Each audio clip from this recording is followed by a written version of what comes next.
반갑습니다. 김현옥입니다.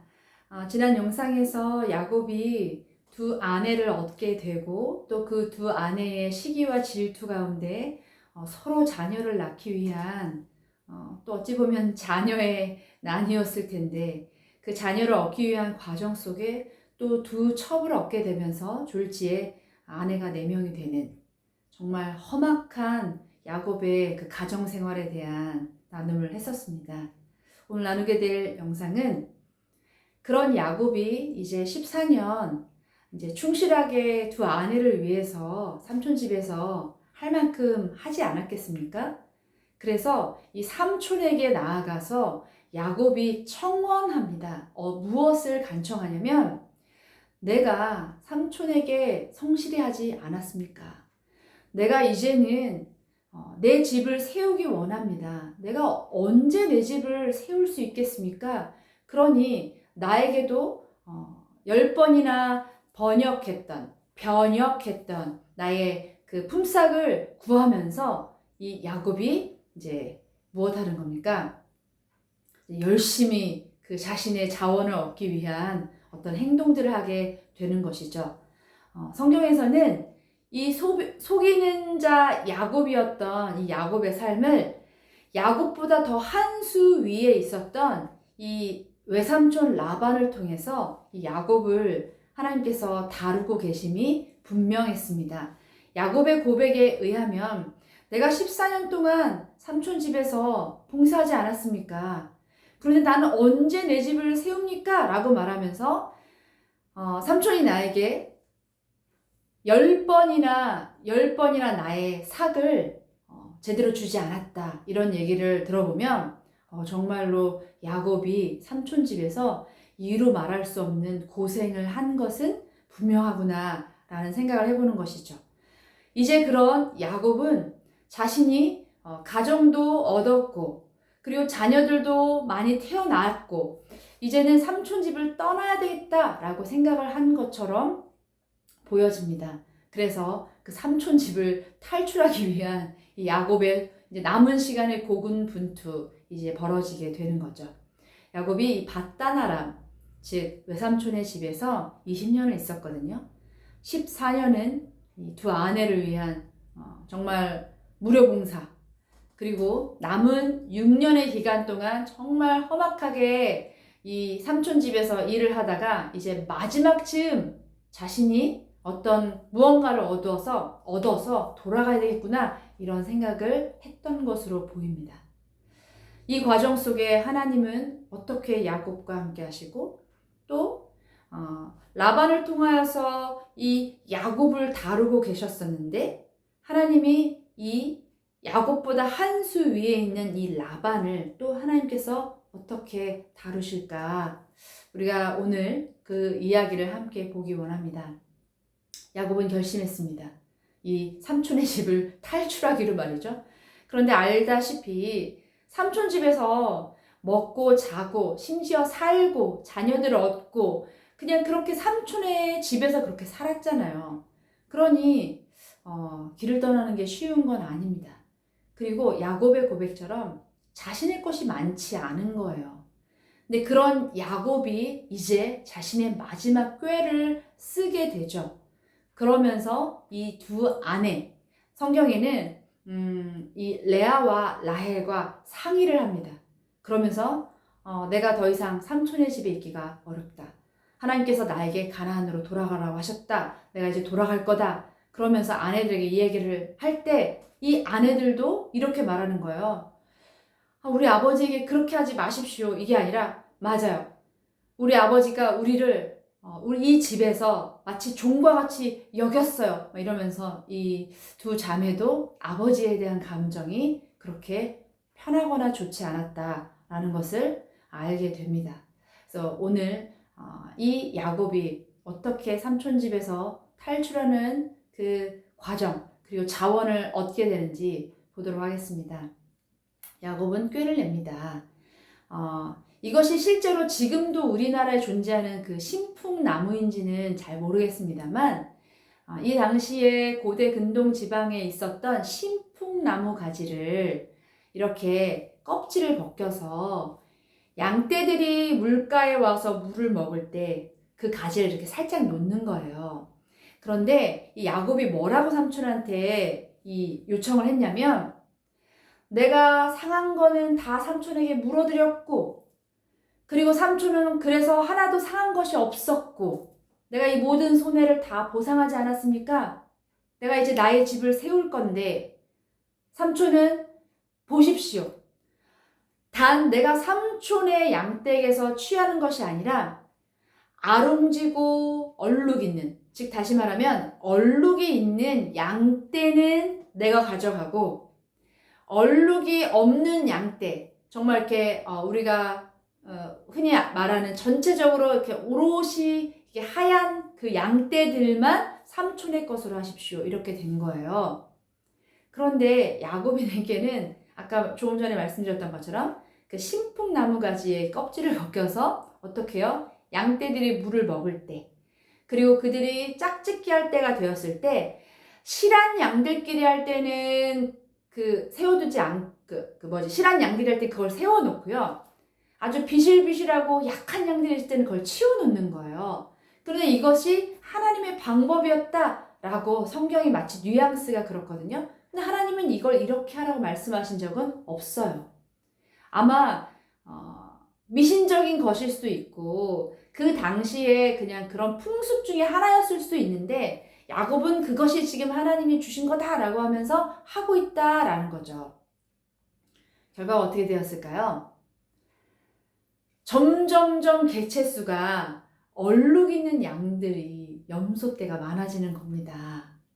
그러니 야곱의 소유가 더 많아지는 것이겠죠.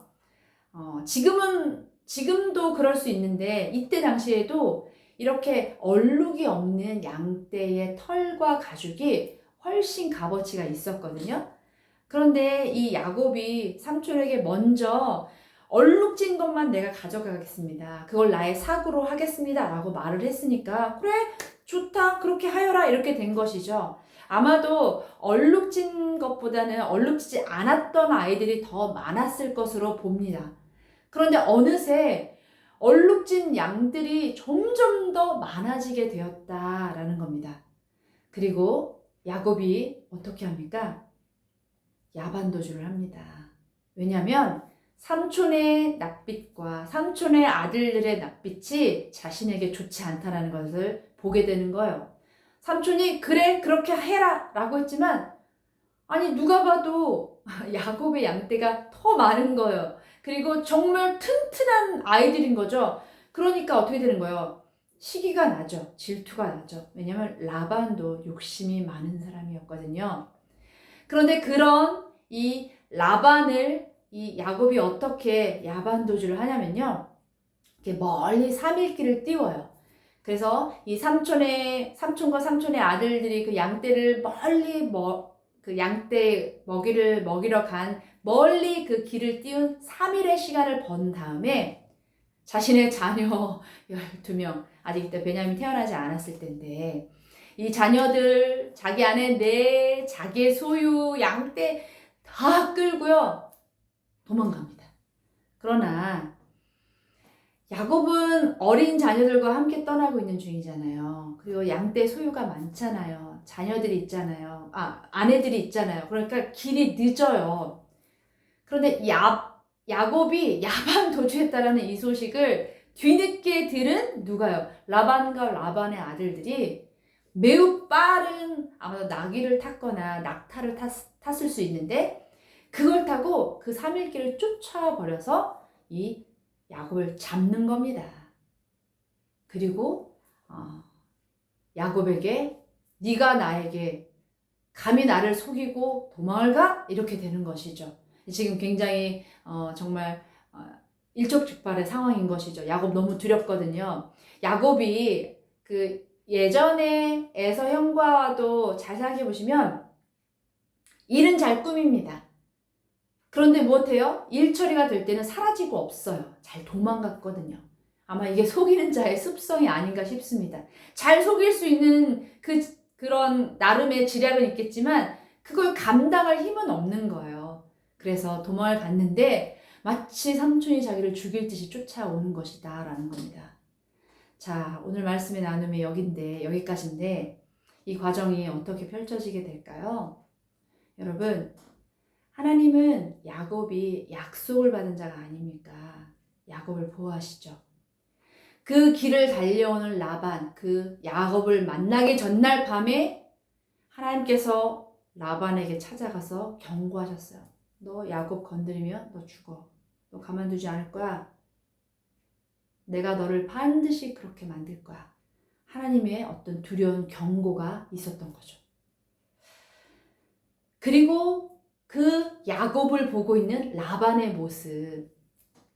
하나님이 라반을 다루고 계시죠? 아마 라반은 그렇게 하나님의 그 만남 가운데 그런 두려움을 겪어본 적이 아마 삶 가운데 없었을 거예요. 그러면서 깨닫게 되는 것이죠.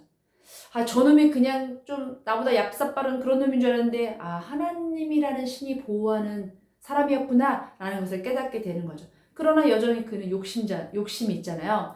네가 어찌 내 딸들과 인사도 못하게 하고 잔치하여 보내지도 못하게 하고 내 손자들을 보지도 못하게 하느냐? 할 말이 없는 거죠. 쫓아오긴 했는데. 그러면서 네가 나에게 말하였다면 내가 잔치를 베풀어서 너를 그렇게 축복하며 보냈을 것이다. 이렇게 말해요. 그러면서 라반이 뭐라고 말하냐면 너의 고향으로 돌아갔을 때 다른 아내를 얻지 않겠다고 맹세해라. 그러면서 라반과 야곱이 언약해요. 자, 분명한 것은 야곱이 나름 잘못했죠. 그러나 좀 더 멀리 근원적으로 찾아보면 이 라반이 일부러 이 야곱의 그 삭을 오랫동안 속였죠. 아무튼 두 사람의 속이는 관계가 얽히고 설켜 있는데 이 과정 중에 야곱이 팍 튀어나와서 난 갈 거다 라고 하면서 다 끌고 나가는 이 과정 가운데 하나님은 야곱을 돌보고 계시다는 거 발견하셨습니까? 하나님은 야곱을 돌보시죠. 야곱과 함께 하시죠. 그리고 야곱을 약속하신 대로 다시 그 땅으로 돌아가게 하신다라는 겁니다. 이제 야곱은 길을 또 떠났습니다. 삼촌의 집을 떠났고 모든 소유물을 다 가지고 돌아가야만 하는 겁니다. 다음 영상을 미리 말씀드리자면 그런데 많은 소유물도 얻었고 자녀도 얻었고 물론 아내도 많고요. 그런 야곱에게 해결되지 않은 한 가지가 있습니다. 그게 뭘까요? 네, 회복되어야 될 관계가 하나가 있죠. 에서 형과 이 야곱 간에 해결해야 될 어떤 그 문제, 그것을 다음 영상에 나누도록 하겠습니다. 사랑하는 여러분, 야곱의 이야기 재밌으신가요? 좀 약간 블랙 코미디 같다라는 생각 안 해보십니까? 84세에 첫 아내를 맞이했는데 그 사람이 이제 이 이후에 약 13년의 시간들을 보내고 나서야 길을 떠나게 되었는데 거의 90세가 다 된 건 아닙니까? 근데 그런 야곱이 도대체 무엇이 그렇게 두려울까요? 아직도 그 안에 해결되지 않은 자신의 잘못으로 인하여서 한 맺힌 삶을 살고 있는 이 에서와의 회복되어야 될 그 관계. 그러나 여전히 하나님은 약속받은 야곱을 돌보고 계신 그 하나님과의 또 관계가 있고, 그러나 하나님은 이것에 대해서 괜찮아 야곱, 너 나랑 약속했으니까 내가 다 해결해 줄게. 아닙니다. 여전히 야곱을 보호하시고 돌보시지만 야곱이 고질적으로 하나님의 방법이 아닌 자신의 방법대로 행동하는 어떤 행동에 대해서는 야곱은 해결해야만 하는 겁니다. 마치 물 없이 퍽퍽한 고구마를 먹다가 꿀떡 삼켰는데 말이죠. 안 내려가고 여기 걸려있는 느낌. 근데 그 걸린 채로 20년이라는 시간을 이 외삼촌 집에서 보내고 이제는 시원한 물 한 잔 정도 마셔 이게 쑥 내려갈 정도의 그 정도의 채증 같은 이 에서와의 그 답답한 관계. 근데 에서와의 그 답답한 관계는요, 곧 야곱이 하나님 앞에 회복하고 돌이켜야 할 이 야곱의 죄입니다. 오늘 야곱이 떠나는 길에 하나님께서 야곱을 돌보고 계시고 라반을 책망하시는 걸 우린 보았죠. 이 이야기를 통하여서 저와 여러분의 삶에도 하나님 여전히 나를 돌보시는구나.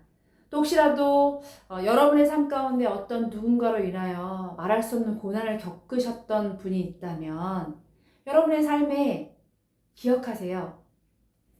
그래도 그를 축복해 주십시오. 그러면 하나님이 그 사람에게 일하십니다. 여러분 이것이 하나님의 방법이에요. 그래서 야곱이 직접 칼을 들고 삼촌을 이렇게 원수를 갚는 게 아니고요. 어떻게 해요? 하나님이 직접 야곱을 돌보시고 라반을 책망하시는 것. 이것이 하나님께서 저와 여러분의 삶 가운데도 회복하기 원하시는 관계입니다. 여러분 오늘 영상을 통하여서 늘 좌충우돌하는 야곱의 이야기. 저는 때때로 야곱의 나이를 인식하지 않고 이 성경을 읽다 보면요. 야곱이 한 20대, 30대 청년 같아요. 굴곡도 많고요. 좌충우돌하고요. 실수도 많이 하고 속이기도 많이 하고 그리고 혈기도 있고요. 그런데 이 야곱의 나이가 굉장히 많은 분이라는 걸 여러분 잊지 않으셨으면 좋겠습니다. 바라기는 이 나이가 될 때까지도 저와 여러분 가운데 그 고질적인 그 습관이 해결되지 않았다면 너무나 피곤할 것 같습니다. 여러분, 우리가 하나님과 그 회복된 관계 안에서 또 우리가 회복된 어떤 사람들과의 관계를 갖기 위하여 우리는 다시 한번 하나님께서 우리를 인도하시는 것을 야곱을 통해 바라볼 필요가 있겠습니다. 오늘 영상 여기까지 마쳤고요. 들어주셔서 감사합니다. 고맙습니다.